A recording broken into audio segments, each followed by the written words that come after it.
کہ وہ جو نہ تھے تو کچھ نہ تھا، اور وہ جو نہ ہو تو کچھ نہ ہو، جان ہے وہ جہان کی، جان ہے تو جہان۔ اللہ رب العزت کا بے پناہ شکر اور اس کا احسان ہے، اس کا کرم ہے کہ اس نے ہمیں اور آپ کو انسان بنایا، اشرف المخلوق بنایا، اور کرامت و شرافت اور بزرگی کا تاج حضرت انسان کے سر پر سجایا۔ انسانوں کی ہدایت کے لیے اس نے نبیوں کا سلسلہ قائم فرمایا، اور حضرت آدم علیہ الصلوۃ والتسلیم سے لے کر ہمارے آقا و مولا جناب محمد رسول اللہ صلی اللہ علیہ وآلہ وسلم تک 1,00,000 کم و بیش 2,24,000 انبیاء کرام کو بھیجا، جن کے آنے کا مقصد اللہ کی وحدانیت کا اعلان اور آنے والے نبی اور رسول کی رسالت کا اقرار، نیک راستے پر لوگوں کو لگانا اور برائیوں سے لوگوں کو باز رکھنا۔ جتنے انبیاء کرام اس دنیا میں تشریف لائے، ہر ایک نبی کے آنے کا بنیادی مقصد یہی کہ وہ خدا کی توحید کا اعلان کرے اور بندوں کو گمراہی سے نکال کر صراط مستقیم پر اور اچھے راستے پر لگاتا ہے۔ یہ سلسلہ ہمارے اور آپ کے آقا مولا مدنی تاجدار احمد مختار صلی اللہ علیہ وسلم پر ختم ہو گیا۔ نبوت کا دروازہ بند، اب قیامت تک کوئی نیا نبی پیدا نہیں ہو سکتا۔ رسول پاک صلی اللہ علیہ وسلم جو سارے نبیوں کے آخر اور سارے رسولوں کے آخر میں اس دھرتی پر جلوہ گر ہوئے، ان کی تاریخ ولادت مشہور روایت کے مطابق 12 ربیع الاول دوشنبہ کا دن صبح شادی کا وقت۔ ربیع الاول شریف کا یہ مقدس مہینہ، اس کی 12ویں تاریخ کو اللہ کا وہ آخری پیغمبر اس دنیا میں جلوہ فرما ہوا۔ ساری دنیا جان رہی ہے کہ سیدنا محمد عربی صلی اللہ علیہ وسلم سارے نبیوں کے آخر میں آئے، مگر اہل سنت کا یہ معاملہ ہے، یہ کہتے ہیں کہ ہمارے حضور سب سے پہلے آئے۔ دنیا کہہ رہی ہے کہ آخری پیغمبر بن کر مکے کے اندر عبداللہ کی نسل پاک سے آمنہ کے شکم مبارک سے پیدا ہونے والی ذات آخری پیغمبر کی حیثیت سے 12 ربیع الاول کو مکہ شریف میں جلوہ گر ہوئی، مگر سارے ایمان والے کہتے ہیں ہمارے حضور سب سے پہلے۔ سوال یہ پیدا ہوتا ہے کہ تاریخ یہ بتا رہی ہے، لوگوں کا مشاہدہ یہ کہہ رہا ہے کہ آنے والا سب سے آخر میں آ رہا ہے، مگر سارے اہل ایمان کہہ رہے ہیں کہ وہ سب سے پہلے ہے۔ اسی لیے علماء کرام نے لوگوں کے ایمان کی حفاظت کے لیے لوگوں سے نبی پاک صلی اللہ علیہ وسلم کا رشتہ نہایت مضبوطی کے ساتھ باقی رکھنے کے لیے نبی پاک کی فضیلت کے ایک ایک گوشے کو، ایک ایک نقطے کو، ایک ایک حیثیت اور ایک ایک جہت کو کتابوں میں اس طرح سے بیان فرما دیا۔ رسول پاک صلی اللہ علیہ وسلم کی عظمت کے گوشوں کو اس طرح سے اجاگر فرما دیا کہ کسی کو لب کشائی کی جرات کبھی نہیں ہو سکتی۔ ہمارے آقا صلی اللہ علیہ وسلم اول کائنات بھی بن کر آئے اور آخر بھی بن کر کے آئے. رسول پاک اول بھی ہیں، رسول پاک آخر بھی ہیں. ہمارے علماء نے، علماء دین نے، علماء اسلام نے اس کی مختلف تشریحات کر کے مسلمانوں کے سامنے اس مسئلے کو واشگاف فرما دیا. ایک ہے خلقت محمدی، ایک ہے ولادت محمدی، اور ایک ہے بعثت محمدی. خلقت الگ چیز ہے، ولادت الگ چیز ہے، اور بعثت الگ چیز ہے. یہ تین الگ الگ حیثیتیں ہیں. کسی چیز کا عدم سے وجود میں آنا نہ رہا ہو، پھر وجود میں اولاً آئے، کچھ بھی نہ رہا ہو اور پھر وجود میں آ جائے، اس کو کہا جاتا ہے خلقت. اسے خلقت سے تعبیر کیا جاتا ہے. فرمایا گیا ہے کان اللہ ولم یکن معہ شیء، خدا تھا اور کچھ نہیں تھا. خدا تھا اور کچھ نہیں تھا. تو جب کچھ نہیں تھا تو اللہ نے اسے پیدا کیا، اسے بنایا، اسے خلق کہا جاتا ہے. لیکن سوال یہ پیدا ہوا کہ اللہ نے سب سے پہلے کس کو بنایا؟ یہ دنیا معدوم تھی، اس کا کوئی وجود نہیں تھا. اسے اللہ نے بنایا تو سب سے پہلے اللہ نے اس چیز کو بنایا. ساری سائنس مل کر کے، سارے سائنسداں بیٹھ کر کے ایک دو سال نہیں لاکھوں سال غور کر لیں، لیکن اگر رسول پاک نے اس حقیقت سے پردہ نہ اٹھایا ہوتا تو سارے سائنسداں عاجز رہتے اور آج تک نہیں سمجھ پاتے کہ اللہ نے سب سے پہلے کس چیز کو پیدا فرمایا. حد تو یہ ہے کہ آج تک سائنس یہی نہیں پتہ لگا سکی کہ اس دنیا کو کسی نے بنایا ہے یا ایسے ہی بن گئی ہے. سائنس کے طلباء ہو سکتا ہے موجود ہوں، بہت سے لوگ پڑھ چکے ہوں گے. جب انہیں سمجھایا جاتا ہے کہ یہ دنیا کیسے بنی تو کہتے ہیں ایک دھماکہ ہوا اور یہ دنیا بنی. اسے کسی نے بنایا نہیں ہے، ایک دھماکہ ہوا اور دنیا وجود میں آ گئی. مجھے آپ بتائیے دھماکے سے چیز بنتی ہے یا بنی ہوئی چیز بھی بگڑ جاتی ہے؟ خدا جب چھین لیتا ہے تو عقلیں چھین لیتا ہے. یہ دنیا دھماکے سے نہیں بنی ہے، دھماکے سے چیز بنتی نہیں ہے. جب دھماکہ ہوتا ہے تو چیز بگڑ جاتی ہے. یہ دنیا دھماکے سے نہیں بنی ہے، اسے اللہ نے ایک اسپیشل نظام کے تحت پیدا فرمایا. یہ دنیا خود بخود نہیں بنی ہے، دھماکہ ہوا دنیا وجود میں آگے، ایسا نہیں ہوا ہے. اللہ نے اسپیشل قانون کے تحت، نظام کے تحت اس کائنات کو پیدا فرمایا. اور اس پر ایک نہیں ہزاروں دلائل موجود ہیں. جو حضرات اس کا مطالعہ کرنا چاہیں وہ تاریخ کی اور عقائد کی کتابیں پڑھیں تو معلوم ہوگا.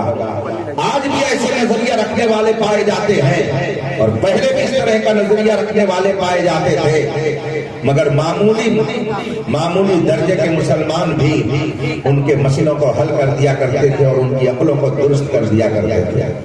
بہت مشہور واقعہ ہے ایک بزرگ کا کہ ایک دہریہ سے جب ان کا مناظرہ طے ہو گیا اور اس دہریہ نے کہا تھا کہ یہ دنیا خود بخود بنی ہے، اسے کسی نے بنایا نہیں ہے، تو اس عالم ربانی نے کہا تھا میں ثابت کروں گا کہ یہ دنیا خود بخود نہیں بنی ہے، اس کو کسی نے بنایا ہے، بنانے والا اس کا موجود ہے.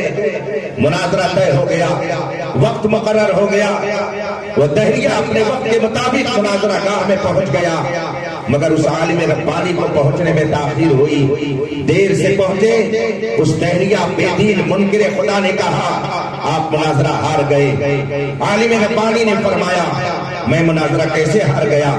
اس نے کہا وقت متعین تھا، آپ اس وقت متعین کے بعد پہنچ رہے ہیں، یہ آپ کی شکست کی اور ہار کی علامت ہے۔ اس عالم ربانی نے کہا میرا عذر بھی تو آپ سن لیجیے۔ کہا کیا عذر ہے؟ کہا عذر یہ ہے کہ میں جس راستے سے آ رہا تھا، راستے میں ایک ندی پڑتی تھی اور ندی مجھے پار کرنی تھی، مگر وہاں کوئی کشتی نہیں تھی جس سے میں آسانی سے پار کرتا۔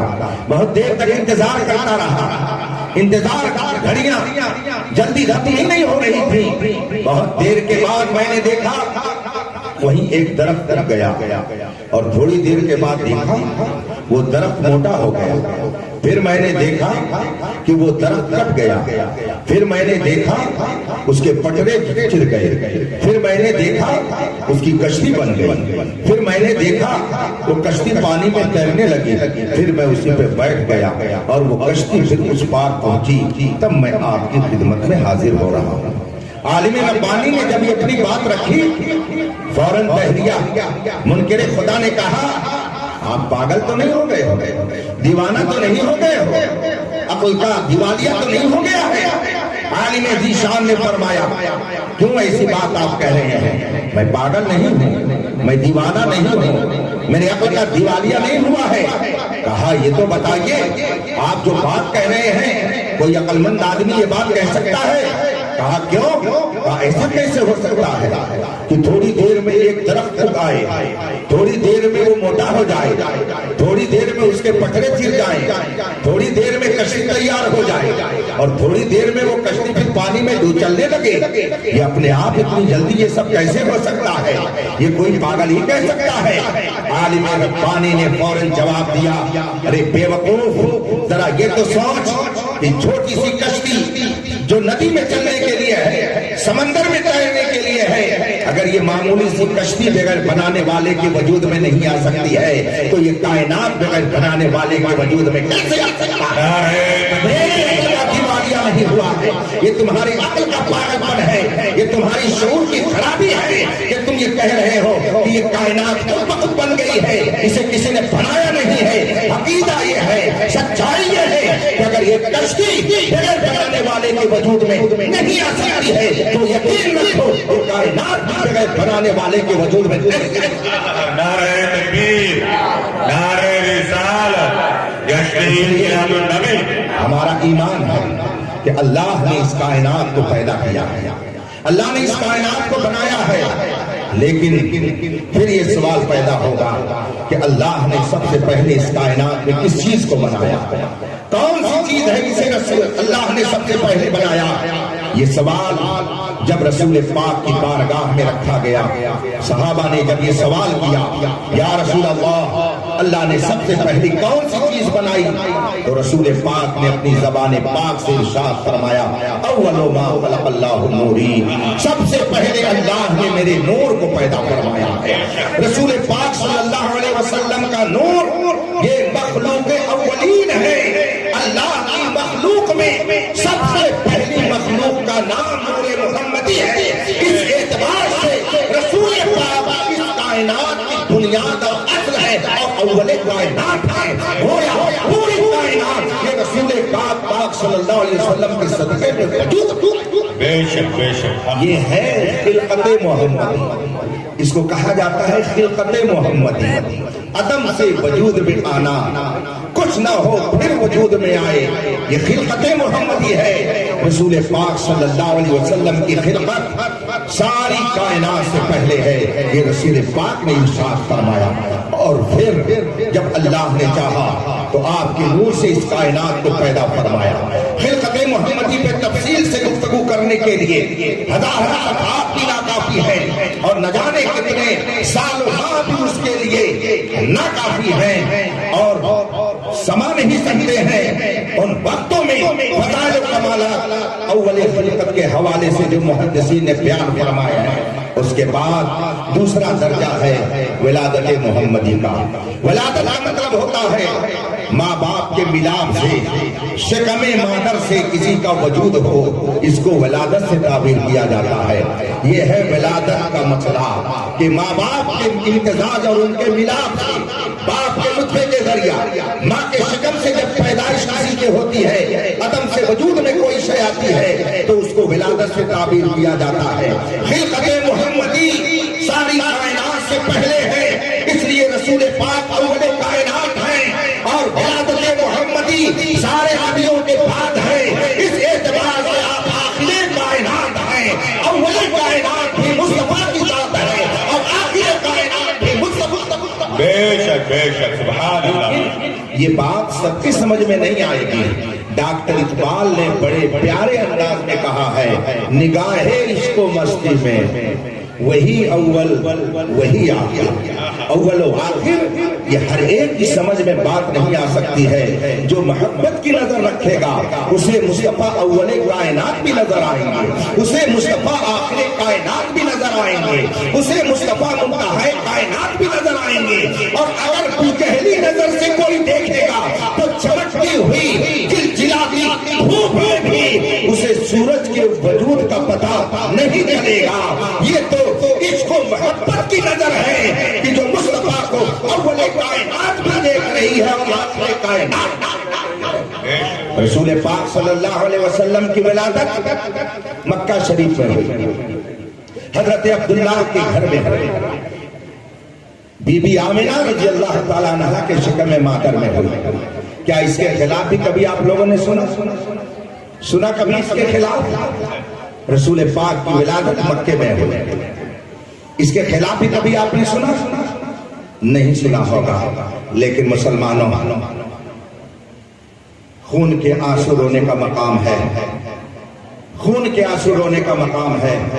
ادھر چند سالوں سے سعودیہ میں ایک پمفلٹ بانٹا جاتا ہے، ایک فولڈر تقسیم کیا جاتا ہے، ایک مضمون تقسیم کیا جاتا ہے۔ وہ مضمون میرے پاس آج بھی موجود ہے، رکھا ہوا ہے۔ مجھے بھی وہ مضمون اور وہ پمفلٹ ملا جس میں باقاعدہ نہایت بے حیائی کے ساتھ، بے شرمی کے ساتھ یہ لکھا جا رہا ہے کہ یہ تحقیق نہیں ہے کہ محمد عربی مکے ہی میں پیدا ہوا ہے۔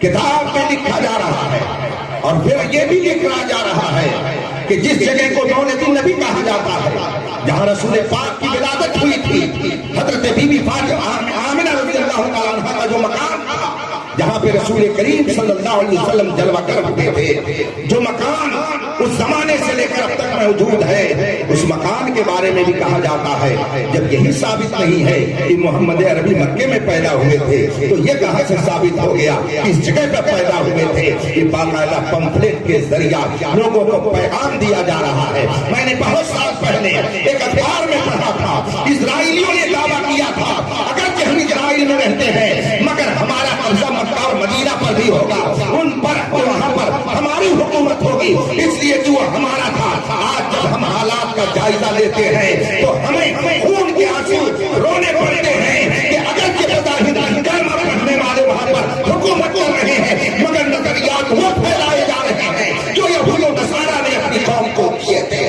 اور اسی نظریے کے مطابق دنیا کے اندر رسول پاک سے دور کرنے کی تحریک چلائی جا رہی ہے۔